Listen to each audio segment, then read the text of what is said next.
Halo semuanya, selamat datang di Careless Boy Channel.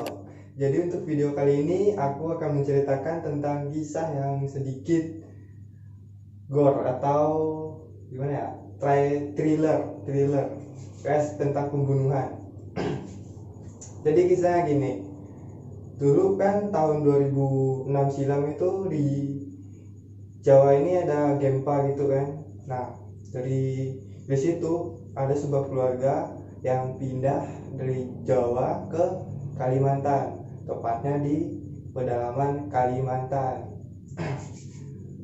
Ya, mereka tinggal di sana, bikin rumah, kemudian profesinya bertani, dan sikap mereka juga ramah gitu di tetangga-tetangga.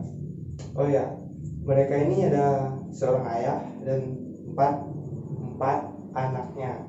Tiga anaknya itu pemuda, laki-laki lah. Yang satunya perempuan. Nah, anak perempuannya ini udah menikah dan tinggal di kampung lain.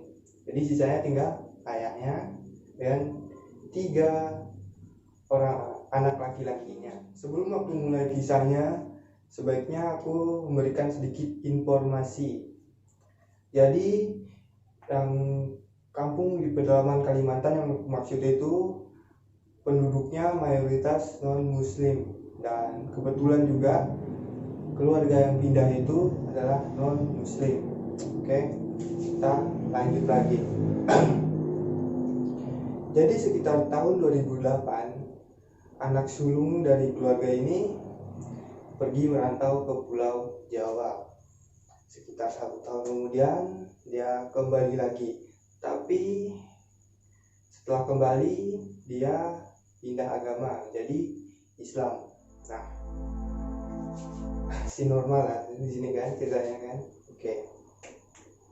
Ada suatu hari, tepatnya sore hari, itu di kampung itu ada seorang yang menjual daging babi.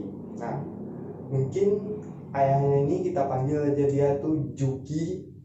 Juki ini lagi pengen makan daging babi. Jadi Juki ini pergi beli daging babi tersebut. Nah, pas beli daging babi itu, si Juki ini masih normal-normal aja gitu, masih ngobrol sama tetangganya, bercanda-bercanda, dan begitulah. Lalu Juki ini pulang ke rumahnya, menaruh 1 kilo daging babi itu di atas meja, kemudian pergi ke toilet. Nah, di toilet ini udah kayak ada pencabut nyawa yang menunggu dia datang. Seketika itu si anak sulungnya, kita panggil aja Jojo, memukul ayahnya sendiri sampai mati di tempat. Nah, karena waktu itu si adiknya ini, kita panggil aja dia Joro. Si Joro ini sudah di rumah, sedangkan adiknya yang satu lagi nggak ada di rumah. Dan si Joro ini langsung pergi ke toilet tersebut dan menemukan kalau ayahnya sudah dibunuh, dan si Jojo sudah kabur ke hutan di belakang rumah. Oke, dari sini si Joro meminta pertolongan pada penduduk sekitar untuk menangkap abangnya. Dan pada saat si Jojo ini lari, dia secara kebetulan berpapasan dengan beberapa warga yang pada saat itu kerja nyari kayu atau bambu untuk pagar. Ya, dia cuma lari gitu aja, terus gak nyapa-nyapa gitu kan, dan para penduduk itu biasa aja karena belum tahu gitu kan. Lalu agak lama kemudian, penduduk yang lain yang lagi ngejar-ngejar Jojo ini pun melintasi penduduk yang dilintasi Jojo tadi. Berpapasan lagi lah mereka ini kan, dan di situ penduduk yang berpas-pasan dengan Jojo tadi pun ikut mengejar Jojo. Dan saat matahari sudah hampir terbenam, si Jojo pun berhasil ditangkap lalu diikat di tiang listrik. Wah, warga sudah geger di sini kan, udah ada yang mukul lah, itulah geger lah ini ya. Jadi si Jojo ini diikat di tiang listrik tanpa busana. Ulangi, tanpa busana. Oke.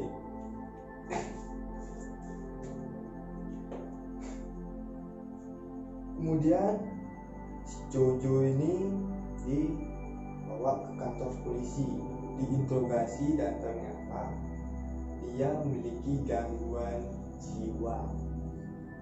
Dari situ si Jojo dilarikan ke rumah sakit jiwa. Dan sekitar beberapa bulan kemudian si Jojo kembali muncul. Namanya sudah diborgol. Kemungkinan besar menjadi tawanan lepas ya namanya. Ya, kayak itu. Nah, kehidupan si Jojo ini sekarang ya gitu-gitu aja sih, nggak ganggu juga, tapi terkadang dia mengganggu anak-anak, menakuti anak-anak. Jadi dia tuh sering mengejar anak-anak untuk ditakut-takuti, terus membuat, dan juga tingkahnya ini membuat warga sedikit khawatir.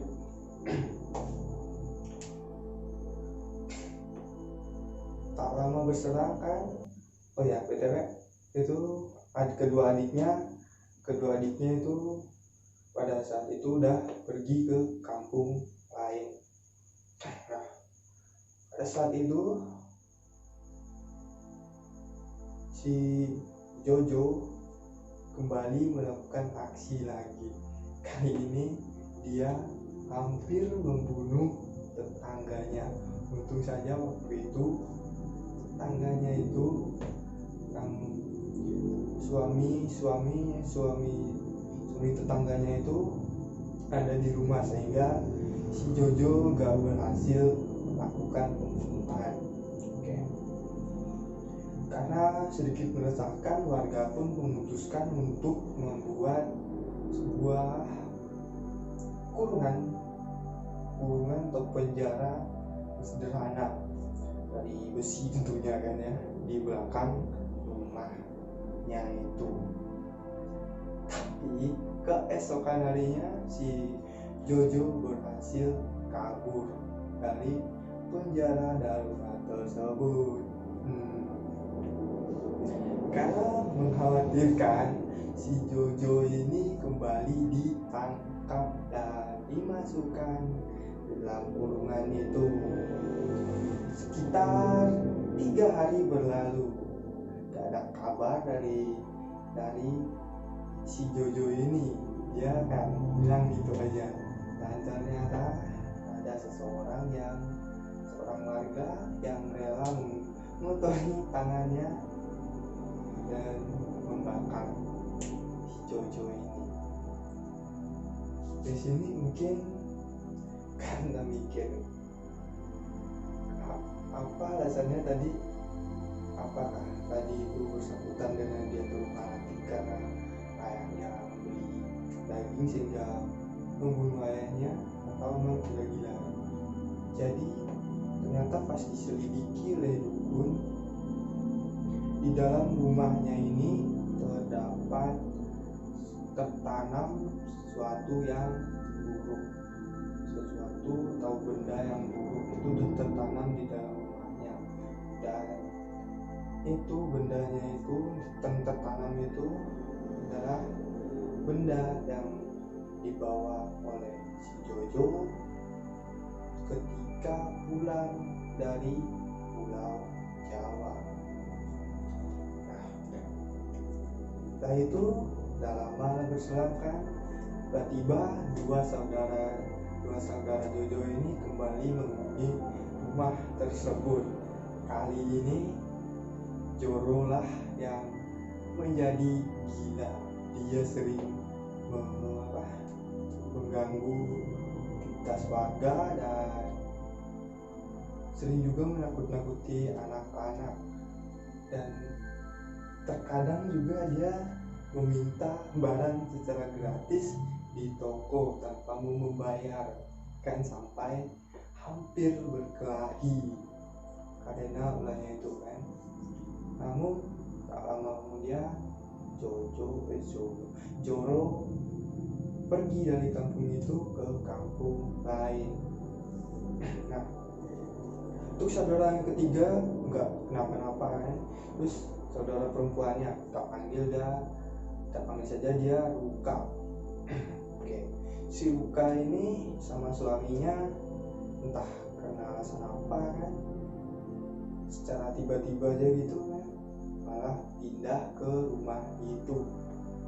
Tinggal selama beberapa waktu, tetapi si Ruka ini menjadi sedikit gila lah. Dan kalian pasti tahu kan, kalau berdoa itu biasanya orang pasti diam aja gitu, tapi kalau dia berdoa itu pas subuh suka teriak-teriak nggak jelas gitu lah, kayak gimana ya, ibaratkan alarm waktu subuh dan tapi apa aja orang-orang nggak terlalu peduli itu sama dia ini. Namun setelah dia sekarang suaminya juga ikut sedikit gila juga, dan karena merasa nggak nyaman tinggal di rumah itu, mereka pun kembali ke kampung lain. Dan sampai sekarang rumah tersebut kosong, tidak ditinggali, dan situ sedikit angker lah ya. Iya, sedikit angker.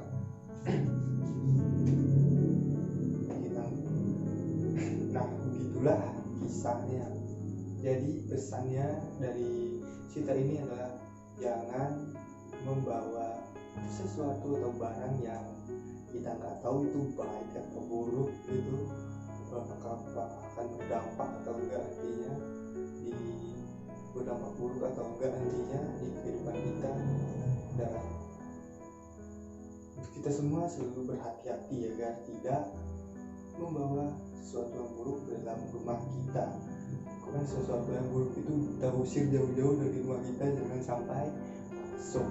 Oke? Mungkin hanya itu saja untuk video kali ini. Terima kasih karena telah menonton.